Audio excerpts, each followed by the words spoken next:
जय माता दी दोस्तों, कैसे हैं आप सब। दोस्तों बात कर रहे हैं दिसंबर माह के आखिरी 3 दिन के बारे में, यानी 29, 30 और 31 दिसंबर के बारे में कि ये 3 दिन मकर राशि वालों के लिए कैसे रहने वाले हैं। इन 3 दिनों में मकर राशि वालों को क्या खुशखबरी सुनने को मिल सकती है, किन बातों में इन्हें सावधानी रखनी चाहिए। इन 3 दिन में ग्रह गोचर क्या रहेंगे, उनका क्या प्रभाव मकर राशि के जीवन पर रहेगा, इन्हीं सब बातों के बारे में इस वीडियो में हम चर्चा करेंगे। तो आगे बढ़ने से पहले आप सबसे निवेदन है कि अगर आप मेरे चैनल पर पहली बार आए हैं तो मेरे चैनल को सब्सक्राइब जरूर कर ले। तो चलिए बात कर लेते हैं 29, 30 और 31 दिसंबर की। तो इन 3 दिनों का राशिफल जानने से पहले हम इन 3 दिनों का पंचांग भी जान लेते हैं। 29 दिसंबर को रविवार रहेगा, पौष माह कृष्ण पक्ष की चतुर्दशी तिथि रहेगी। वहीं 30 दिसंबर को सोमवार रहेगा, पौष माह कृष्ण पक्ष की अमावस्या तिथि रहेगी। इसके बाद 31 दिसंबर 2024 दिन मंगलवार रहेगा, पौष माह कृष्ण पक्ष की प्रतिपदा तिथि रहेगी।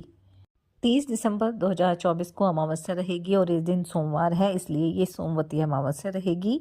और सोमवती अमावस्या पर स्नान और दान का बेहद महत्व होता है। ये कहा जाता है कि सोमवती अमावस्या के दिन पीपल के पेड़ की पूजा करने, गंगा स्नान करने और अपने पितरों का तर्पण करने से हमारे पितृ प्रसन्न होते हैं। साथ ही हमें पितरों के निमित्त दान भी अवश्य करना चाहिए, क्योंकि इस दिन जो भी दान किया जाता है वो हमारे पितरों तक पहुंचता है। इस दिन चंद्रदेव की पूजा भी की जाती है।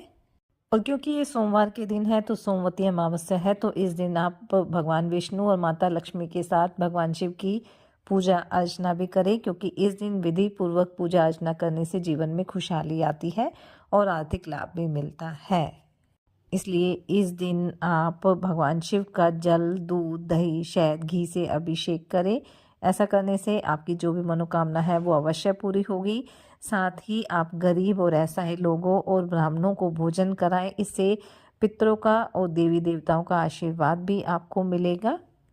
पीपल के पेड़ पर जल अर्पित करके आप दीपक जलाएं, इससे जो नकारात्मक ऊर्जा है वो खत्म होगी और घर में पॉजिटिविटी आएगी। और इस बार तो सोमवती अमावस्या पर बेहद शुभ योग का निर्माण हो रहा है, क्योंकि इस दिन वृद्धि योग रहेगा और इस योग में भगवान शिव, भगवान विष्णु और माता लक्ष्मी के साथ साथ पितरों की आत्मा की शांति के लिए अगर आप पूजा पाठ करते हैं तो आपको शुभ फल की प्राप्ति होगी। तो आप पूरे विधि विधान के साथ अपने पितरों का श्राद्ध और तर्पण करें। तांबे के लोटे में जल भरकर सूर्यदेव को अर्पित करें। ओम सूर्याय नमः मंत्र का जाप करें। इसके बाद एक लोटे में जल लेकर दक्षिण दिशा की तरफ मुख करके पितरों का तर्पण करें। सोमवती अमावस्या के दिन आप ईशान कोण में दीपक जलाएं। ईशान कोण घर के उत्तर पूर्व दिशा को कहते हैं। इस दिशा को देवताओं का निवास स्थान माना जाता है और इस दिशा में दीप जलाने से सकारात्मक ऊर्जा का संचार होता है। इस तरह आप पूरे विधि विधान के साथ अपने पितरों का श्राद्ध और तर्पण करें। अपनी सामर्थ्य अनुसार गरीब और असहाय लोगों की मदद करें, उन्हें दान दक्षिणा दें, उन्हें भोजन कराएं, जो भी आपकी सामर्थ्य है। इससे आपके पितरों का आशीर्वाद आपके घर परिवार पर, आपके जीवन पर सदैव बना रहेगा और आपकी जो भी मनोकामना है वो अवश्य पूरी होगी। तो चलिए बात कर लेते हैं ये 2 दिन मकर राशि वालों के लिए कैसे रहेंगे।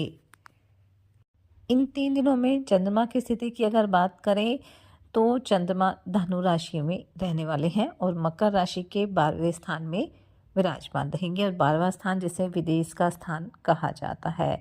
तो इन 3 दिनों में आपको विदेश से संबंधित कोई खुशखबरी सुनने को मिल सकती है। विदेश में किस पार्टनरशिप में किसी काम को शुरू किया है या करना चाह रहे हैं, या विदेश में आप शिक्षा ग्रहण करना चाह रहे हैं, किसी कारोबार की शुरुआत करना चाहते हैं, तो इन सभी विषयों में आपको कोई अच्छी खबर सुनने को मिलेगी। इन 3 दिनों में किसी पैतृक संपत्ति की प्राप्ति भी आपको हो सकती है। किसी कामकाज को लेकर यात्रा पर जाने के योग भी बनेंगे। यात्रा लाभकारी रहेगी, लेकिन यात्रा के दौरान आपको वाहन सावधानी पूर्वक चलाना है। करियर के लिहाज से भी ये 3 दिन अच्छे रहेंगे। हालांकि भागदौड़ थोड़ी अधिक रहेगी, जिम्मेदारी भी अधिक रहेगी, लेकिन आप अपने काम आसानी से पूरा कर सकेंगे। रुका हुआ धन मिलने की भी संभावना रहेगी, जिससे आर्थिक पक्ष थोड़ा मजबूत हो जाएगा। वहीं अगर आप सामाजिक क्षेत्र में कार्यरत हैं तो किसी बड़े पद की प्राप्ति हो सकती है, आपके जन समर्थन में इजाफा होगा, आपके मान सम्मान में वृद्धि होने वाली है। इन 3 दिनों में आपको इस बात का भी ध्यान रखना है कि जो भी आपके काम है उन पर ही आप फोकस करें। आप किसी वाद विवाद में ना पड़े, नहीं तो वह कानूनी भी हो सकता है। और इस बात का ध्यान रखें कि जो भी आपकी योजना है वो आप किसी भी अनजान व्यक्ति के समक्ष शेयर ना करें।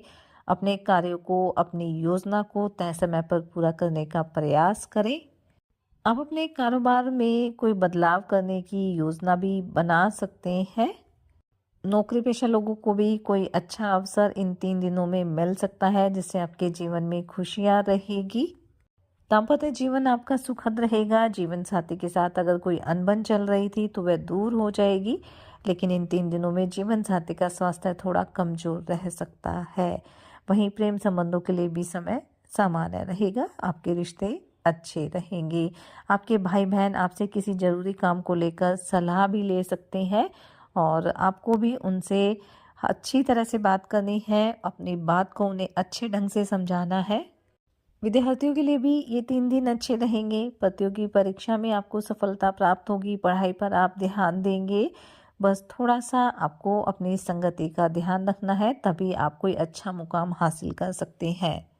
स्वास्थ्य को लेकर कोई समस्या नहीं है, लेकिन मौसम का जो प्रभाव है आपके स्वास्थ्य पर पड़ सकता है, इसलिए खान पान का ध्यान रखिए, योग ध्यान मेडिटेशन करते रहिए ताकि आपका स्वास्थ्य हर तरह से उत्तम बना रहे।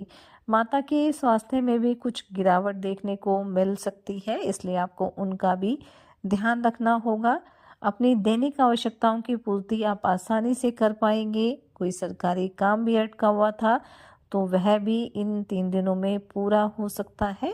बस ध्यान यही रखना है कि किसी भी काम में जल्दबाजी नहीं करनी है, अपनी पर्सनल बातें शेयर नहीं करनी है और जहाँ भी असमंजस की स्थिति लगे वहाँ बड़ों की सलाह जरूर लेनी है ताकि आपको हर जगह सफलता प्राप्त हो। संतान पक्ष की ओर से कोई खुशखबरी सुनने को मिल सकती है। वहीं घर परिवार में किसी नए मेहमान का आगमन हो सकता है। तो कुल मिलाकर देखें तो ये 3 दिन मकर राशि वालों के लिए अच्छे रहेंगे। बस आप सूझबूझ दिखाकर समझदारी के साथ काम करके अपने कार्य को तय समय पर पूरा कर लेंगे, इसलिए जल्दबाजी नहीं करनी है। साथ ही सच्चे मन से आप ईश्वर आराधना करें, हनुमान जी और शनिदेव की आराधना करें, हनुमान चालीसा का पाठ जरूर करें। सोमवती अमावस्या रहेगी तो भगवान शिव, भगवान विष्णु, माता लक्ष्मी की पूजा अर्चना करें। अपनी सामर्थ्य अनुसार गरीब और असहाय लोगों की मदद करें, उन्हें दान दक्षिणा दे। इससे आपके जीवन में सदैव खुशियां बनी रहेगी। दिसंबर माह के ये आखिरी 3 दिन आपके जीवन में खुशियां लेकर आए, इसी मंगल कामना के साथ जय माता दी।